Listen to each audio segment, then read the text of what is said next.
غير المغضوب عليهم ولا الضالين آمين. إن الحمد لله نحمده ونستعينه ونستهديه ونستغفره ونتوب إليه ونتوكل عليه. يا ربنا لك الحمد كما ينبغي لجلال وجهك الكريم وعظيم سلطانك. اللهم لا تدع لنا ذنبا إلا غفرته ولا هما إلا فرجته ولا عيبا إلا سترته ولا جاهلا إلا علمته ولا مريضا إلا شفيته ولا ميتا إلا رحمته ولا حاجة من حوائج الدنيا إلا قضيتها وسرتها يا رب العالمين. يا أكرم الأكرمين أكرمنا، ويا حي يا قيوم برحمتك نستغيث. أصلح لنا شأننا كله ولا تكلنا إلى أنفسنا طرفة عين ولا أقل من ذلك يا نعم المجيب. Amma ba'd. Tuan-tuan Allah SWT sekalian, syukur pada Allah Azza wa Jalla kerana kita dapat bertemu pada tahun ini setelah setahun kita tidak dapat bersama. Jadi syukur pada Allah Azza wa Jalla kerana kita masih lagi diberi kekuatan tubuh badan untuk hadir ke tempat pengajian pada hari ini, dan moga-moga Allah SWT merahmati kita semua insya-Allah. Jadi kita sambung lagi pengajian tentang buku Faraid, Permasalahan dan Jawapannya. Pada pertemuan yang pertama itu, kita telah membahaskan tentang dalil-dalil awal pensyariatan faraid ataupun ketentuan yang Allah Subhanahu Wa Taala telah tetapkan dalam Al-Quranul Karim.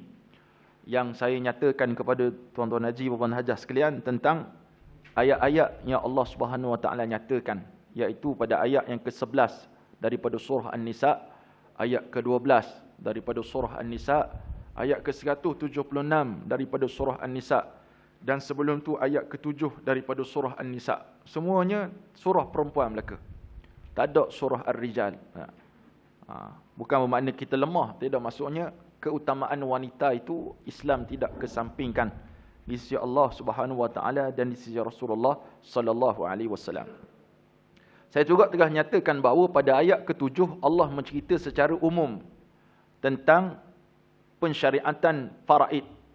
Allah SWT sebut lelaki dapat, perempuan dapat, sikit ataupun banyak, semuanya ketentuan daripada Allah SWT.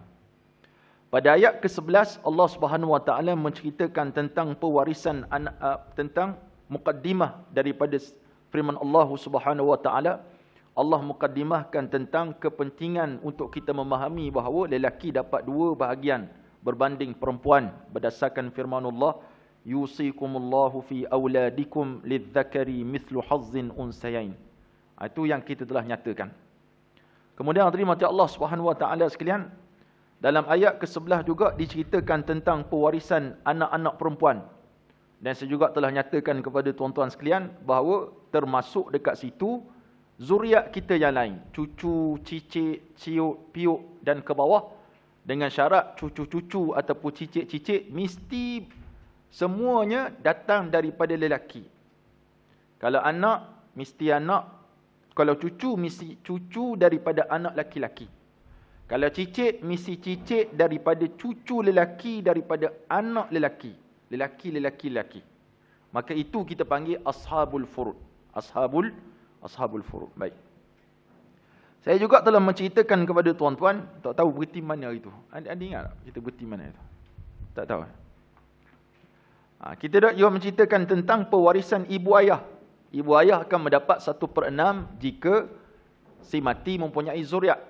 Tapi kalau tak ada zuriat, ibu akan dapat 1/3, ayah akan dapat baki harta. Ini kita dah bahas juga. Dan syarat bagi ibu untuk mendapat 1/3 lagi, kata Allah Subhanahu Wa Taala, mesti si mati tidak mempunyai adik-beradik lebih daripada seorang.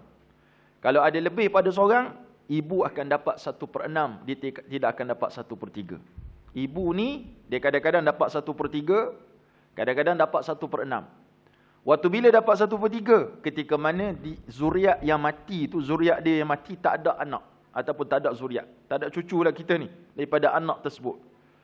Dan syarat yang kedua, mesti si mati tidak mempunyai adik-beradik lebih daripada seorang. Tu je dua syarat untuk ibu layak dapat 1/3. Adapun ayah ni sama ada, Allah sebut dalam Quran dalam ayat ke-12 itu, kalau si mati ada zuriat, ayah 1/6. Kalau tak ada zuriat, ayah dapat semua harta. Kalau ada ibu sekali, ibu dapat dulu, baki ayah dapat semua. Tu keistimewaan ayah-ayah sekalian. Tu sebab duduk depan. Istimewa. Jadi nak sebutnya kehebatan yang Allah SWT. Cuma keistimewaan itu datang dengan responsibility lah, tanggungjawab. Jangan kecewa ibu-ibu sekalian kalau kita dapat kurang daripada ayah-ayah. Sebab memang kita ditugaskan untuk menghabiskan duit ayah-ayah. Duit kita simpan. Faham tak? Itulah namanya ekonomi. Baik. Tapi syaratnya mestilah dilaksanakan min ba'di wasiyatin yusi biha audain. Yang ni kita juga sebut juga. Syaratnya juga mesti diselesaikan hutang-hutang si mati, wasiat dan hutang-hutang si mati. Walaupun dalam ayat ni Allah sebut wasiat dulu baru hutang, dari sudut penyusunan ataupun turutan pelaksanaan pengurusan pusaka, hutang dulu baru wasiat. Tapi dalam ayat Quran Allah sebut wasiat dulu baru hutang. Sebab apa? Kata ulama seperti mana kata almarhum Syekh Ali As-Sabuni dalam kitabnya ini Al-Mawarif fi Syari'atil Islamiyah, dia kata apa? Sebab Allah nak menarik perhatian kepada kaum muslimin supaya ingat bahawa wasiat jangan main-main. Wasiat ni apa dia? Pesanan kita ataupun pemberian harta kita yang berkait selepas mati. Saya dah cerita kepada tuan-tuan secara panjang lebar juga pada pertemuan yang pertama. Wasiat terbahagi kepada dua. Wasiat kepada waris yang layak terima pusaka, ataupun wasiat kepada bukan waris atau waris yang tak layak terima pusaka. Contoh cucu kita. Yang anak-anak kita hidup lagi. Anak-anak hidup dan anak-anak ada anak, cucu kita. Cucu sulung kita jaga. Daripada dia merah sampai hitam, kuat main panah. Kita jaga dia. Kita sayang sangat kat dia, maka dia waris kita tak? Waris. Tapi waris yang tak dapat pusaka sebab mak bapak dia ada lagi. Jadi kita sayang kat dia, kita pun buat wasiat untuk dia. Boleh tak boleh? Boleh. Wasiat, waris yang terhalang daripada mendapat pusaka. Ataupun kita sebut sebagai wasiat, anak kita mati dulu, kebetulan dia tu anak perempuan yang mati. Dia ada cucu, dia ada anak. Kita ada cucu daripada anak perempuan tersebut. Maka boleh juga kita tinggalkan wasiat kepada mereka itu. Tapi kalau tak tinggal wasiat, dalam erti kata yang di sudut sistem faraid, cucu-cucu tersebut tidak akan dapat merasai harta kita lah. Tak dapat rasa. Begitu. Penting wasiat ni tuan-tuan ya. Contoh kita nak melantik pentadbir siapa. Contoh kita nak wakaf harta kita, nak sedekah harta kita dalam wasiat. Kalau ayah mati nanti tolong sedekahkan pada masjid muttaqin sekian-sekian banyak. Kalau ayah mati nanti tolong sedekahkan pada fakir miskin sekian-sekian. Tapi syarat tak lebih 1/3 harta. Tolong kena buat yang ni. Sebab ada kemarin sahabat kita bertanya tentang seorang ni, dia mempunyai anak perempuan je belaka. Anak perempuan. Suami dia baru lepas buat bypass. Tapi macam tak lepas. Muntah darah, berak darah. Jadi hidup mungkin tak apa lama lah. Asyik keluar masuk hospital je. Dia dah risau dah. Dah risau. Risau sebab apa? Dia kata takut harta dapat ke adik-beradik. Sudah dah. Dia risau macam tu. Sebenarnya tak perlu risau pun. Sebab Allah tertetap dah macam tu. Apa kita rasa nak risaunya? Rupanya alasan dia kata adik-beradik tak pernah tolong dia waktu dia susah. Jadi waktu senang buat apa nak bagi? Gitu pula hujah dia. Sebenarnya tuan-tuan macam Allah SWT sekalian, kalau dari sudut akal kita, memang kita khabar gitu. Tak ada satu sen tak guna kita bagi. Tapi hakikatnya Allah suruh, mana ada kelebihan dia. Bila Allah kata, bukan Allah kata ayat-ayat sipi-sipi, satu ayat penuh menceritakan tentang pewarisan adik-beradik. Cuma saya pesan kat dia, jangan fokus adik-beradik sangat. Fokus pada masa depan akhirat nanti. Wakafan macam mana, sedekah macam mana. Dia duk fikir jangan bagi kepada anak, jangan bagi pada anak adik-beradik. Dia tak fikir tentang apa persiapan aku untuk akhirat. Duit banyak ni. Melabur ke main, juta-juta ni, duit banyak. Tapi dia risau duit tu dapat adik-beradik. Dia tak risau untuk dia. Untuk dia apa? Untuk di akhirat nanti. Maka kita sebut buat wasiat. Untuk wakaf ke, untuk sedekah ke, untuk infak dan sebagainya. Kena buat juga. Di samping kalau nak fikir tentang dunia tu, fikirlah. Tapi kita kena ingat tuan-tuan macam Allah SWT sekalian, segala ketentuan yang Allah SWT buat, ada hikmah yang kita nampak sama ada tersurat ataupun tersirat. Yang kita tak nampak. Seperti mana kata Sahibus Samah, mantan mufti wilayah, tuan guru kami Datuk Dr. Zulkifli Muhammad Al-Bakri, dia kata apa? Tentang isu orang tak nak bagi harta kepada yang ni lah, adik-beradik. Dia kata sebab berbalah. Kata dia mungkin hikmah selepas kita meninggal dunia dan dapat harta tu pada dia, mungkin dia akan insaf, bahkan lebih baik selepas tu kepada kita. Tu kita tak faham yang ni. Kita fikir jangka pendek. Allah Subhanahu Wa Taala punya tu jangkaannya panjang. Itu. Baik, yang ni pun kita dah bahas. Ini cuba kita masuk kalau dalam buku ni, muka surat ke-8 tentang pewarisan, ayat-ayat tentang hak-hak suami isteri dalam pusaka. Auzubillahi minasyaitanirrajim. Walakum nisfu ma taraka azwajukum illam yakun lahunna walad fa in kana lahunna waladun falakumur rubu' mimma tarakna.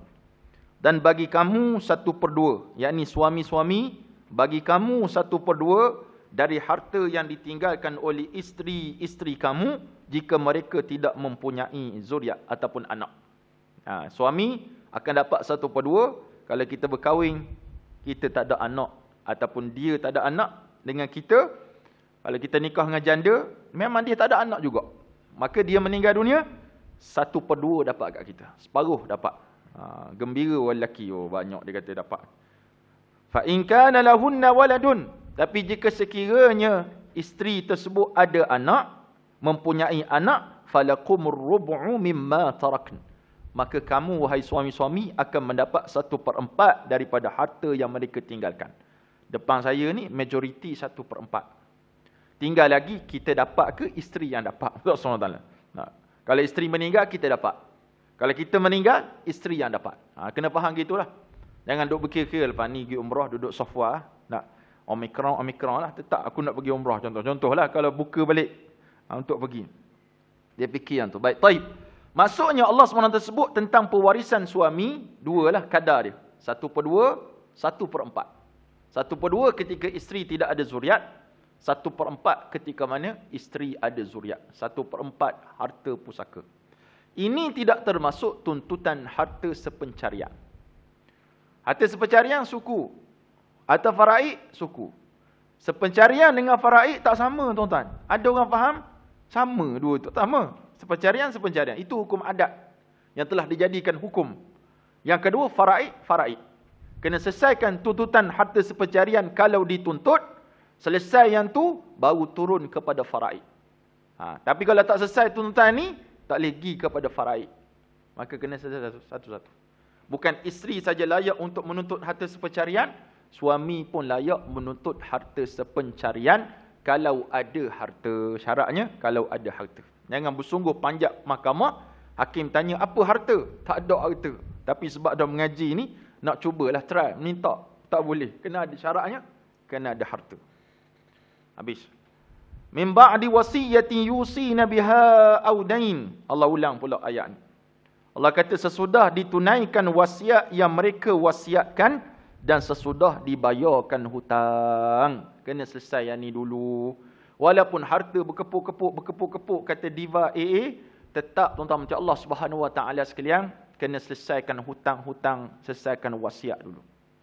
Selesai yang ni, baru baki tu difaraidkan. Jangan mudah-mudah kita kata tak apa, kita faraid dulu, hutang papa kita bayar. Papa sini, ayah kita bayar lepas ni, sikit seorang, tak boleh. Takut nipu, melebam, nipu nak. Maka selesaikan hutang dulu, baru faraid. Dah habis duit ustaz, habis, khalas, tak ada apalah. Tak dapat apa, mau dapatlah, tengok sahaja. Tak ada apa. Ayah harta banyak, tengok hutang lagi banyak pada harta. Maka selesai, tak ada masalah, tak dapat gitu. Tu sebab kita sebut faraid ni bonus yang Allah beri pada kita. Tak perlu susah payah. Mak ayah kita punya harta, mereka meninggal kita dapat. Kita tak susah pun. Tapi mak ayah yang susah. Tapi itu rezeki kita dapat. Ada orang yang rezekinya masya-Allah. Saya dengar sahabat-sahabat ada yang dapat sampai ratusan ribu harta ayah. Tapi itulah dikata sebagai rezeki daripada Allah Subhanahu Wa Taala. Ada orang tak dapat apa pun. Tanah sekangkang ke, memang letak ke sekangkang betul tanah tu. Kecil benar tanahnya. Adik-adik pula ramai benar adik-adik. Jadi sikit sangat dapat. Mana itu atas masing-masing lah tuan-tuan macam Allah Subhanahu Wa Taala rezeki yang kita dapat. Habis bab suami. Suami tak ada masalah sangat. Tengok pula bab isteri. Walahunna rubu' mimma taraktum illam yakun lakum walad. Dan bagi isteri-isteri pula 1/4 dari harta yang kamu tinggalkan jika kamu tidak mempunyai anak. Isteri dapat 1/4. Sama ada kita menikah dengan duda, nikah dengan teruna, memang nikah lama, tak ada zuriat. Kalau kita janda ada zuriat, nikah dengan teruna tak ada zuriat ataupun duda tak ada zuriat, dia mati, kita akan dapat tetap 1/4. Tak kira anak kita tu. Tetap 1/4. Buat ni ada seorang hamba Allah tanya, dia pening soalan tu, soalan yang pening. Dia kata suami dia mati. Dan saya ada anak tiri. Anak tiri saya dapat tak? Yang tanya tu isteri, bukan suami. Suami dah mati. Kalau dia tanya, maknanya saya pun mati juga waktu tu. Sebab dia tanya. Sebab orang mati dengan mati je boleh bercakap. Jadi, dia tanya, saya kata, anak tiri tak dapat. Dia pun jawab, takkan tak dapat tu anak si mati. Tu betul juga dia kata anak si mati. Aku ingat anak dia nak. Saya ingat si mati tu anak tiri dia, di mana anak dia, bukan. Bagi isteri betul lah anak lelaki tu anak tiri dia. Bagi lelaki tu itu anak kandung dia lah. Sebutlah anak kandung, senang. Ni anak tiri. Jadi pening, minta maaf ustaz, pening. Saya pun kata isteri dapat 1/8. Asal-asal saya sebut isteri dapat 1/4 lah saya kata. Sebab si mati tak ada zuriat. Dia kata ustaz, betul si mati ada zuriat, baki akan dapat ke Baitul Mal. Saya sebut itu. Dia kata anak dia tak dapat ke, dia kata. Rupanya itu anak kandung lelaki. Dia kena jelas soalan. Jadi kalau anak kandung lelaki, isteri dapat 1/8, baki semua dapat pada anak lelaki tadi. Dia pun tanya sekali, dah anak tiri banyak dapat je. Aku terajam makcik ni, aku cakap. Dia kata, tu anak tirimu. Bagi si mati, tu anak dia. Maka dia akan dapat lah, tu hak dia. Gitu. 1/8. Dan ada juga persoalan orang tanya, ustaz, contoh anak tiri, mak tiri. Ayah berkahwin dengan seorang perempuan. Tu mak kita lah tu. Kemudian ayah mati. Ada setengah kes yang saya jumpa, mereka buang terus mak tiri ni. Dia kata, ustaz, siapa yang perlu jaga mak tiri ni? Kami ke? Lama lah. Sebab tu mak kamu. Haram mu'abbad. Haram selama-lamanya kamu nikah dengan dia. Bukan haram mu'aqqatah sementara. Bukan nikah adik-beradik ni. Ni perempuan itu ibu kamu selamanya. Macam juga mak mertua. Mak mertua kita tu ataupun ayah mertua, walaupun isteri kita mati, suami kita mati, hubungan tu tetap wujud. Sebab dia haram mu'abbad, haram selama-lamanya kamu nikah dengan dia. Dah tanggungjawab. Walaupun kita tidak perlu menanggung mak mertua, tapi sebagai asas anak. Adapun ibu tiri tadi, kalau betul-betul dia sebatang kara, takkan kamu nak jadi anak derhaka. Walaupun dia bukan sederhaka ibu kandung, tapi tetap kena cakna pada ibu tiri.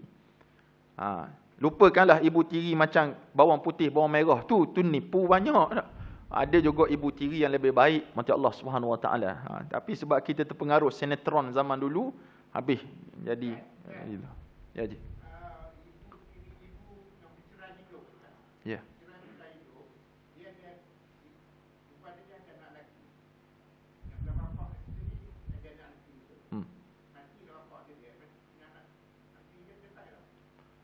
Baik. Anak pada ibu tu anak lelaki tu. Dapat kira anak dia. Isteri tak dapat lah sebab bercerai dah. Isteri kalau dalam tempoh iddah rujuk, talak rujuk ataupun talak rajai, dalam tempoh iddah kalau mati salah seorang dia boleh dapat pusaka. Bukan anak bapa, tak dapat. Dia mesti anak kandung, anak kepada si mati. Kalau anak tiri tak dapat. Wasiat dapat. Hibah tak dapat. Hibah dapat. Baik, habis tentang tu. Kemudian, fa in kana lakum waladun. Tetapi jika kamu mempunyai anak, falahunna thumunu mimma taraktum. Maka bahagian mereka, yakni isteri-isteri kamu, 1/8 daripada apa yang telah kamu tinggalkan, min ba'di wasiyatin tusuna biha aw dain. Sesudah ditunaikan wasiat yang kamu wasiatkan dan sesudah dibayarkan hutang kamu. Jadi maksudnya, kalau si mati lelaki, suami meninggal dunia, tidak ada zuriat, 1/4 isteri dapat. Kalau ada zuriat, 1/8 isteri dapat. Kenapa sikit Ustaz? 1/8 sikit benar. Tak, kalaulah kamu mempunyai anak yang bertanggungjawab menanggung kamu. Itu kena ingat itu satu. Anak yang bertanggungjawab tanggung kita. Dan anak kecil-kecil lagi nak tanggung, mana saya kena tanggung dia? Kan anak-anak dapat juga pusaka. Dapat pusaka ke tak dapat? Dapat. Boleh tak kita pakai duit anak tu yang dapat pusaka? Boleh. Macam orang menjaga anak yatim. Orang menjaga anak yatim, kalau dia susah juga, dia boleh pakai dah duit anak yatim tu untuk tanggung kehidupan dia. Boleh. Tapi bukan untuk beli kereta, bukan beli rumah, bukan beli bangunan, bukan berfoya-foya. Tak boleh, tu tak boleh. Haram. Tapi kalau nak tumpah makan sekali, boleh tak? Boleh. Zaman Nabi dia macam tu kes. Sebab ada orang, sahabat-sahabat menjaga anak yatim, turun ayat supaya jangan bercampur harta kamu dengan harta anak yatim, menyebabkan sahabat jadi risau sungguh. Mengadu pada Nabi SAW, Nabi tukang terang pula pada dia. Kalau sekadar makan, tumpah makan, bukan ambil kesempatan, tafaddalu, silakan. Dalam isu juga pada isteri-isteri dapat 1/8, kita rasa sikit. Punya anak-anak kecil pula, ada hak pusaka pada anak-anak tersebut, maka boleh ambil duit itu sekadar untuk menanggung kehidupan kamu dan mereka. Dan lebih-lebih lagi bagi isteri, wali dia kena tanggung. Wali dia siapa? Ayah dia. Bukan ayah mertua. Bukan ayah mertua. Kalau isteri tadi. Tapi kalau cucu, betul. Ayah kepada si mati kena tanggung. Adik-beradik pada si mati kena tanggung. Tapi bagi perempuan, tuan-tuan Allah SWT, dia kembali balik kepada siapa? Kepada wali dia. Itu sebab lelaki dapat banyak, tanggungjawab dia pun banyak. Bukan lelaki dapat banyak, lepas tanggungjawab. Tak. Lelaki tanggungjawab yang banyak. Tetapi dapat banyak, tanggungjawab dia pun banyak yang Allah SWT letakkan kepada mereka. Sebab ada setengah orang yang bila mana mati adik dia, mati abang dia, iparnya ditendang keluar, anak-anak saudara dia pun tak cara. Ni salah lah tuan-tuan. Nampak tak cantiknya Islam. Saya bertemu dengan mantan mufti Terengganu, Dr. Zulkifli, Datuk Dr. Zulkifli juga nama dia. Dia kata, kenapa Allah SWT buat sistem faraid? Dia kata orang Arab ni, dia punya keakraban dia luar biasa. Akrab dia dengan kabilah ni, kalau berkahwin, jangan sentuh kabilah tu. Dia punya kuat kabilah. Asabiah lah, keasabiahan tu. Dia kena gitu. Orang Melayu tak. Dia kadang-kadang kalau balah sungguh-sungguh. Siapa tak balik kampung, tak jumpa dah Meru, tengok Meru pun muntah, dia kata. Punya tak nak balik ke Meru ni. Meru Kelang dia balik, Meru sini dia tak balik. Ni keadaan yang berlaku. Maknanya masyarakat kita, ukhuwah itu sangat kurang. Lebih-lebih lagi kalau melibatkan pusaka, luar biasalah. 2-3 hari lepas ada seorang hamba Allah call saya daripada Johor. Ni sama juga kes, pakcik. Berbalah dengan pakcik. Dia ada ibu, dia ada anak perempuan 2 orang, dia ada adik-beradik, si mati ni. Bila ada anak perempuan, bila ada ibu, tak ada anak laki-laki, adalah sikit portion dia untuk adik-beradik. Tapi lah isu ni, adik-beradik pula nak conquer semua. Ni masalah juga. Masalah, tuan-tuan sekalian. Saya sebut mana-mana nak tempat, kalau ngaji faraid, faraid ni Allah tentukan. Wajib tak kita ambil? Tak wajib. Kita boleh serah. Tak apalah, pakcik tak ambil. Sebab pakcik ada harta. Orang perempuan ni siap, puan ni siap cerita pada saya, pakcik dia semua kaya-kaya dah. Saya kata bukan isu kaya, isu tak faham satu. Isu tamak satu. Tak faham satu hal dah. Tamak satu hal dah. Ini banyak masalah yang berlaku dalam masyarakat kita. Allah sebut dalam Quran, وَتَأْكُلُونَ التُّرَاثَ أَكْلًا لَمَّا. Juzuk Amma tu kan. Mereka makan harta pusaka. Turas maknanya harta pusaka lah. Aklan lamma. Dengan loba sekali mereka makan. Ni orang yang mana-mana tamak halaba. Betul lah kamu ada hak. Tapi jangan sampai nampak sangat. Orang Kelantan kata jelang. Jelang, tahu jelang? Berjelang. Berjelang mana? Pelak mana? Nak sangat. Pelahak sangat perkara tersebut. Jangan nampak gitulah tuan-tuan. Bincang baik-baik. Anak beranak belaka. Ni akhirnya bala ni. Dia marah pakcik marah dia. Sampai pakcik tu kata, kalau kamu tak bagi kerjasama, dia pula bagi arahan. Pakcik akan caveat semua harta yang ada. Ni. Sakit hati punya orang. Ada juga macam tu. Ada juga yang saya jumpa, pakcik-pakcik bagus. Dia jumpa kita, dia kata, Ustaz, adik saya meninggal. Dia ada anak-anak perempuan je semua. Kami sepakat adik-beradik tak nak ambil apa-apa. Boleh tak Ustaz? Kata boleh. Alhamdulillah. Namanya taharuj, keluar daripada pemilikan. Tapi nak jumpa yang macam ni, kata Piramli, kadang-kadang. Banyaknya tak ada. Nak juga. Dia kata biar nak merasa, dia kata. Ataupun sakit. Orang botek. Allah sebut dalam surah ayat ke-12 daripada surah An-Nisa. Yang ni kalau kita fokus kat sini, ayat ni menceritakan tentang adik-beradik seibu saja. Fokus pada adik-beradik seibu saja. Kandung lain, sebab apa lain? Macam Haji tanya tadi tentang adik-beradik seibu. Wa in kana rajulun yurathu kalalatan aw imra'atun wa lahu akhun aw ukhtun falikulli wahidin minhuma as-sudus. فإن كانوا أكثر من ذلك فهم شركاء في الثلث من بعد وصية يوصى بها أو دين غير مضار وصية من الله والله عليم حليم. Dan jika si mati yang diwarisi itu lelaki atau perempuan yang tidak meninggalkan anak atau bapa. Ni orang panggil dia kalalah. Kaf lam alif lam ta marbutah. Kalalah maksudnya orang yang tidak ada mak bapak dan tidak ada anak. Dia berkahwin, mak bapak tak ada, anak-anak tak ada. Maka kita panggil dia kalalah. Ataupun dia tak kahwin, bujang. Dan ada meninggalkan seorang saudara lelaki seibu atau seorang saudara perempuan seibu. Mana satu? Tapi syaratnya seorang. Bagi tiap-tiap seorang dari keduanya ialah 1/6 kata Allah. Halimah mati, dia ada kakak seibu seorang. Maka dapat berapa? 1/6. Ataupun ada abang seibu seorang, dia dapat 1/6. Kalau pula mereka saudara-saudara yang seibu itu lebih daripada seorang. Kalau lebih daripada seorang macam mana? Maka mereka bersekutu pada 1/3 dengan mendapat sama banyak lelaki dengan perempuan. Ini tafsiran ulama berdasarkan hadis baginda Rasul sallallahu alaihi wasallam. Istimewa anak adik seibu ni, dia sama je kedudukan. Laki ke perempuan ke sama. Kalau RM1, RM1 seorang. RM2, RM2 lah. Tapi kandung dengan sebapa ada beza. Laki 2, perempuan